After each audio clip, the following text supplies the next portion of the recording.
നമസ്കാരം. NCTVയുടെ വാർത്തകൾ ഇതുവരെ എന്ന ന്യൂസ് ബുള്ളറ്റിനിലേക്ക് സ്വാഗതം.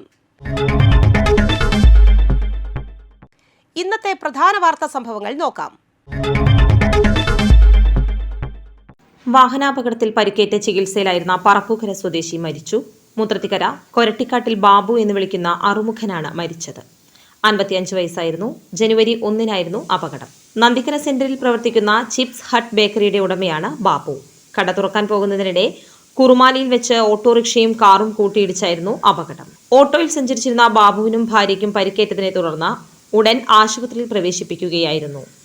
മെഡിക്കൽ കോളേജിൽ ചികിത്സയിലിരിക്കെ ശനിയാഴ്ച പുലർച്ചെ ബാബു മരിച്ചു. സംസ്കാരം ഇന്ന് ഉച്ചതിരിഞ്ഞ് 3:30 ഇരിങ്ങാലക്കുട SN മുഖ്യസ്ഥാനിൽ. സിന്ധുവാണ് ഭാര്യ. മക്കൾ ആനന്ദു, ആദർശ്.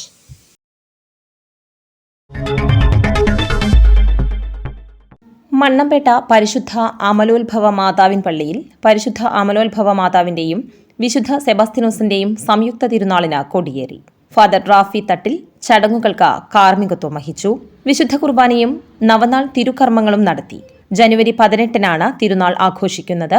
രാവിലെ 10-ന് നടക്കുന്ന ആഘോഷമായ തിരുനാൾ പാട്ടുകുർബാനയ്ക്ക് ഫാദർ ഷാജി കൊച്ചുപുര കാർമ്മികനാകും. ഫാദർ ആന്റണി തെക്കിനിയത്ത് തിരുനാൾ സന്ദേശം നൽകും.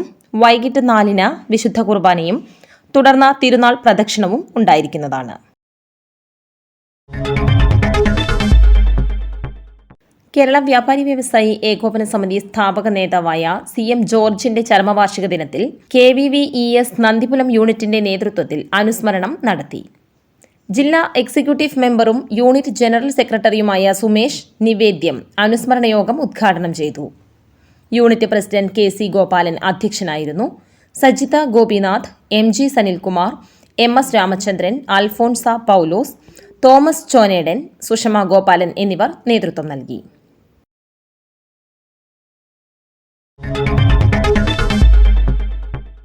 കേരള വ്യാപാരി വ്യവസായി ഏകോപന സമിതി പുതുക്കാട് യൂണിറ്റിന്റെ നേതൃത്വത്തിൽ CM ജോർജ് അനുസ്മരണം സംഘടിപ്പിച്ചു. പ്രസിഡന്റ് NR ജോഷി, ഭാരവാഹികളായ Jacob, Sunny, Biju, RR, Shaju, Vincent, Prakashan, Shaju, അരുണാട്ടുകരക്കാരൻ എന്നിവർ പ്രസംഗിച്ചു.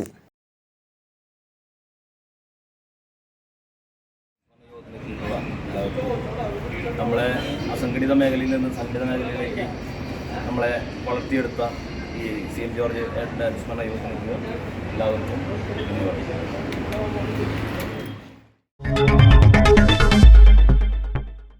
കാപ്പ ഉത്തരവ് ലംഘിച്ച് തൃശൂർ റവന്യൂ ജില്ലയിൽ പ്രവേശിച്ച സ്റ്റേഷൻ റൌഡി അറസ്റ്റിൽ. കൊരട്ടി മുരിങ്ങൂർ തെക്കുമുറി കോനൂർ സ്വദേശി പള്ളിപ്പറമ്പിൽ വീട്ടിൽ അശ്വിനെയാണ് തൃശൂർ റൂറൽ ജില്ലാ പോലീസ് മേധാവി B കൃഷ്ണകുമാറിന്റെ നേതൃത്വത്തിലുള്ള അന്വേഷണ സംഘം അറസ്റ്റ് ചെയ്തത്. 6 മാസത്തേക്ക് തൃശൂർ റവന്യൂ ജില്ലയിൽ പ്രവേശിക്കരുതെന്നുള്ള കാപ്പ പ്രകാരമുള്ള സഞ്ചലന നിയന്ത്രണ ഉത്തരവ് നിലനിൽക്കെ ജനുവരി 8-ന് മധുരമുടിക്കുന്ന് ചീനി എന്ന സ്ഥലത്ത് എത്തിയതിനാണ് ഇയാളെ അറസ്റ്റ് ചെയ്തത്. അശ്വിൻ കൊരട്ടി പോലീസ് സ്റ്റേഷൻ പരിധിയിൽ 2 വധശ്രമ കേസിലും വീടുകയറി അക്രമം നടത്തിയ ഒരു കേസിലും അടക്കം 5 ക്രിമിനൽ കേസുകളിലെ പ്രതിയാണ്. Koratty police inspector Amritharangan, sub inspector Shibu, senior civil police officer Praveen എന്നിവരാണ് പ്രതിയെ പിടികൂടിയ അന്വേഷണ സംഘത്തിൽ ഉണ്ടായിരുന്നത്.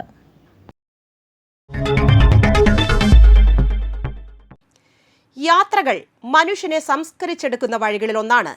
ഇന്ത്യയുടെ മഹത്തായ സംസ്കാരവും വൈവിധ്യവും കണ്ടറിഞ്ഞ് പുതുകാഴ്ചകൾ അന്വേഷിച്ചുള്ള സഞ്ചാരത്തിനൊരുങ്ങുകയാണ് പുതുക്കാട് സ്വദേശി ഗോപിയേട്ടനും സുജാത ചേച്ചിയും. ഒരു സ്വപ്ന സാക്ഷാത്കാരത്തിന്റെ നാൾവഴികളാണിത്. 1984-ൽ ബോർഡർ റൂട്ട്സ് ഓർഗനൈസേഷനിൽ ജോലി ചെയ്യുന്ന പുതുക്കാട് സ്വദേശി കിഴക്കുമുറി ഗോപിയെ വിവാഹം ചെയ്തതോടെയാണ് സുജാത ചേച്ചി ഒരു സഞ്ചാരിയായി മാറുന്നത്. ആദ്യ യാത്ര ട്രെയിനിൽ കാശ്മീരിലെ ഭർത്താവിൻ്റെ ജോലിസ്ഥലത്തേക്ക്. 2 വർഷങ്ങൾക്ക് ശേഷം അവിടെ നിന്നും അരുണാചൽ പ്രദേശിലേക്ക്. പിന്നീട് ഏതാനും വർഷങ്ങൾക്ക് ശേഷം 2 മക്കളുമായി നാട്ടിൽ തിരിച്ചെത്തി ഇവിടെ സ്ഥിരതാമസമാക്കി. സിനിമയും പൂരങ്ങളും മാത്രമായിരുന്നു നാട്ടിലെ വിനോദോപാധികൾ. റിട്ടയർമെന്റിലെത്തിയ ഗോപിയേട്ടനോടൊപ്പം ചെറിയ തയ്യൽ ജോലിയുമായി മുന്നോട്ടു പോകവെയാണ് 2012-ൽ മറവാഞ്ചേരി ക്ഷേത്രത്തിൽ നിന്ന് ഇരുവരും ചേർന്ന് രാമേശ്വരത്തേക്ക് ഒരു യാത്ര പോകുന്നത്. ഈ യാത്രയ്ക്കൊടുവിലാണ് ഇന്ത്യ മുഴുവൻ ഇതുപോലെ സഞ്ചരിക്കണമെന്ന ഒരാഗ്രഹം മനസ്സിൽ ഉടലെടുക്കുന്നത്. ഇന്നിപ്പോൾ സുദീർഘമായ സഞ്ചാരങ്ങളിലൂടെ ഇന്ത്യയിലെ മുഴുവൻ സംസ്ഥാനങ്ങളും കേന്ദ്രഭരണ പ്രദേശങ്ങളും സന്ദർശിച്ചു കഴിഞ്ഞിരിക്കുകയാണ് ഗോപിയേട്ടനും സുജാത ചേച്ചിയും. 1.5 മാസത്തോളം നീളുന്നവയാണ് ഓരോ യാത്രകളും. 3-4 സംസ്ഥാനങ്ങൾ ഒറ്റയാത്രയിൽ സഞ്ചരിക്കും. ഏത് നാട്ടിൽ ചെന്നാലും അവിടെയുള്ള പൊതുഗതാഗത സംവിധാനങ്ങൾ ഉപയോഗിച്ച് സഞ്ചരിച്ച് ആ നാടിൻ്റെ ആത്മാവിനെ തൊട്ടറിഞ്ഞാണ് യാത്ര.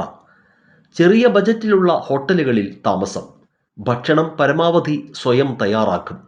ഭക്ഷണം പാകം ചെയ്യാനുള്ള സജ്ജീകരണവും വസ്ത്രം അയൺ ചെയ്യുന്നതിനുള്ള സംവിധാനവും കയ്യിലൊതുങ്ങുന്ന രീതിയിൽ ഇവർ സജ്ജമാക്കിയിട്ടുണ്ട്. മലയാളികളെ യാത്രാപ്രേമികളാക്കിയ സന്തോഷ് ജോർജ് കുളങ്ങര തന്നെയാണ് സുജാത ചേച്ചിയുടെയും മാതൃക. ഇദ്ദേഹത്തെ നേരിൽ കാണാനും അഭിപ്രായങ്ങൾ ആരായാനും കഴിഞ്ഞത് വലിയ ഭാഗ്യമായി ഇരുവരും കരുതുന്നു. ഭിന്ന സംസ്കാരങ്ങളുടെയും വൈവിധ്യങ്ങളുടെയും സങ്കരഭൂമിയായ ഇന്ത്യ കാണാതെയുള്ള യാത്രകൾ അപൂർണമാണ്. അവിശ്വസനീയമായ വൈവിധ്യമാണ് ഭാരതത്തെ കാഴ്ചകളുടെയും അനുഭവങ്ങളുടെയും വിസ്മയമാക്കി മാറ്റുന്നതെന്ന് സുജാത ചേച്ചി പറഞ്ഞു. ഞങ്ങളുടെ ഈ 4 വർഷം കൊണ്ട് ഞങ്ങൾ ഓൾ ഇന്ത്യ 28 സംസ്ഥാനങ്ങളും 8 യൂണിയൻ ടെറിട്ടറിയും കവർ ചെയ്ത് കഴിഞ്ഞ് ഇങ്ങനെ നിൽക്കുന്ന ഒരു നിമിഷമാണ് ഞങ്ങളുടെ. അപ്പോൾ ഇതിലെനിക്ക് പറയാനുള്ളത്, നമ്മൾ നാളേക്ക് വേണ്ടി കുറേ ഉണ്ടാക്കി വെച്ചോണ്ടോ, കാര്യം ജീവിക്കാൻ പൈസ വേണം, എല്ലാം വേണം. പക്ഷേ എന്നാൽ കൂടി നമ്മൾ എങ്ങനെ വേണമെങ്കിൽ നമുക്ക് സഞ്ചരിക്കാം. പൈസ കുറവിൽ സഞ്ചരിക്കാം, പൈസ കൂടുതൽ സഞ്ചരിക്കാം, ലാവിഷായിട്ട് സഞ്ചരിക്കാം, എങ്ങനെ വേണമെങ്കിൽ. ഞങ്ങൾ വളരെ എക്കണോമിക്കായിട്ട് ഞങ്ങൾ യാത്ര ചെയ്ത് ഞങ്ങൾ 2 പേരും മാത്രം തുടങ്ങിയ യാത്രകൾ ഇപ്പോൾ ഞങ്ങളുടെ ഒരു ലക്ഷ്യം 2025 കൂടി ഓൾ ഇന്ത്യ ട്രിപ്പ് പൂർത്തിയാക്കണം എന്നുള്ള ആഗ്രഹം ദൈവം അനുഗ്രഹിച്ച് ഞങ്ങൾക്ക് സാധിച്ചു. അങ്ങനെ എനിക്ക് പറയാനുള്ളത്, ഞാൻ മുന്നും ഫേസ്ബുക്കിലൊക്കെ പറയാനുള്ള കാര്യം, നമ്മൾ നാളേക്ക് വേണ്ടി കുറേ ഉണ്ടാക്കി വെച്ച് ആർക്കും വേണ്ടി ജീവിച്ച ജീവിതം ഇവിടെ നിന്ന് നമ്മൾ ജീവിതത്തിൽ നിന്ന് വിട്ടു പോകണേ പിന്നെ നമുക്കൊരു ഐഡൻറ്റിഫിക്കേഷൻ മാർക്ക് അല്ലെങ്കിൽ സിഗ്നേച്ചർ അങ്ങനെ വെക്കണമെന്ന് വിചാരിച്ചുള്ള ഒരാളാണ് ഞാൻ. അത് എനിക്കിപ്പോൾ കുറേ വിദ്യാഭ്യാസമൊന്നുമില്ല, പക്ഷേ എങ്ങനെ എൻ്റെ മനസ്സിൽ ആ തോട്ട് വന്നതാണ്. നമ്മൾ പല കാര്യങ്ങളും കണ്ടും കേട്ടൊക്കെയാണ് എൻ്റെ മനസ്സിൽ എനിക്കൊരു സിഗ്നേച്ചർ, ഇത് സുജാത ഇന്നാള് എന്ന് അങ്ങനെ ഒരു സിഗ്നേച്ചർ വെച്ചിട്ട് പോകണം എന്ന് ഇപ്പോൾ പോകാൻ ആഗ്രഹിക്കില്ല കേട്ടാ. പോകണം എന്ന് ആഗ്രഹിച്ചിട്ടുള്ള ഒരാളാണ്. അതെനിക്ക് ദൈവം സാധിച്ചു. നമ്മുടെ ആൾക്കാരുടെ ധാരണ നമ്മൾ മാത്രമാണ് നല്ലത്, കേരളം വിട്ട് കഴിഞ്ഞാൽ പൊട്ടാൻ നിൽക്കുന്ന ധാരണ അല്ല. ഒക്കെ വളരെ നല്ല ആൾക്കാരും വളരെ സ്നേഹമുള്ളവരും. എനിക്കൊരു നോട്ടം കൊണ്ട് പോലും എനിക്കൊരു പുരുഷൻ്റെ ധാരണ, എനിക്കൊരു നോട്ടം കൊണ്ട് പോലും എനിക്കൊരു വിഷമം ഉണ്ടായിട്ടില്ല ഇത്ര ഞാൻ സഞ്ചരിച്ചതിൽ. അതെനിക്ക് എടുത്തു പറയാവുന്നൊരു കാര്യം. നൂറ്റാണ്ടുകൾ പഴക്കമുള്ള സംസ്കാരത്തിൻ്റെ പ്രതീകങ്ങളായ ബുദ്ധാശ്രമങ്ങളാണ് ഇന്ത്യ യാത്രയിൽ സുജാത ചേച്ചിയെ ആകർഷിച്ച ഏറ്റവും മനോഹരമായ ഇടങ്ങൾ. കണ്ട കാഴ്ചകളിലെ പുതുമകൾ മറ്റുള്ളവരോട് പറയാനും എഴുതാനും സുജാത ചേച്ചി സമയം കണ്ടെത്തുന്നുണ്ട്. ഇനി ലോകരാജ്യങ്ങൾ കാണാനുള്ള വലിയ യാത്രകൾക്കുള്ള തയ്യാറെടുപ്പിലാണ് ഇരുവരും. ചുരുങ്ങിയ വർഷങ്ങൾക്കുള്ളിൽ ഇന്ത്യ എന്ന മഹാരാജ്യം ചുറ്റിക്കറങ്ങിയ ഈ ദമ്പതികൾ അസാധാരണമായ ഇച്ഛാശക്തിയുടെയും ആത്മധൈര്യത്തിൻ്റെയും പ്രതീകങ്ങൾ കൂടിയാണ്. മനോഹരമായ നിമിഷങ്ങളുടെ സമ്മേളനമാണ് ഓരോ യാത്രയും. പരിചിതമല്ലാത്ത കാഴ്ചകളും അപരിചിതരായ മനുഷ്യരും ഒത്തുചേരുന്ന നിമിഷങ്ങൾ യാത്രക്കാരെ സംബന്ധിച്ചിടത്തോളം മനോഹരമായ നിമിഷങ്ങളാണ് സമ്മാനിക്കുന്നത്. അത്തരം കാഴ്ചകൾ തേടിയിറങ്ങി ഇന്ത്യ എന്ന മഹാരാജ്യത്തിൻ്റെ വൈവിധ്യം തൊട്ടറിഞ്ഞ സന്തോഷത്തിലാണ് ഗോപിച്ചേട്ടനും സുജാത ചേച്ചിയും. സുജാത ചേച്ചിയുടെയും ഗോപിച്ചേട്ടൻ്റെയും യാത്രാനുഭവങ്ങൾ കേട്ടറിഞ്ഞ് അസൂയയോടെ ക്യാമറമാൻ നന്ദുവിനൊപ്പം ആൻഡോ കല്ലേരി, NCTV ന്യൂസ്, പുതുക്കാട്. കാലാവസ്ഥ.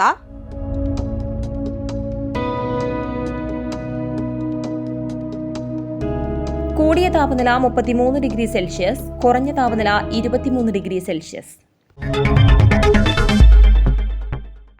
ചാലക്കുടി കൃഷ്ണ ജ്വല്ലറിയിൽ ഇന്നത്തെ സ്വർണ്ണവില നിങ്ങൾക്കായി സമർപ്പിക്കുന്നത് അപ്പസ്വർണം ആഡംബരവുമാണ് സമ്പാദ്യവുമാണ്. സ്വർണം കയ്യിലുണ്ടേ അതൊരു ധൈര്യവുമാണ്.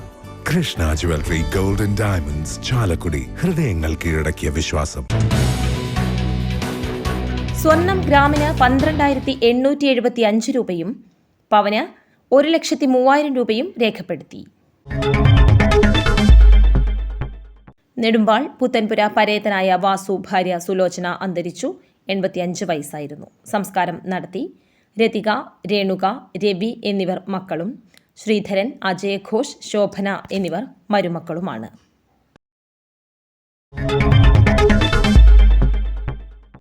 ഇതോടെ വാർത്തകൾ ഇതുവരെ എന്ന ന്യൂസ് ബുള്ളറ്റിൻ സമാപിക്കുന്നു. നന്ദി, നമസ്കാരം.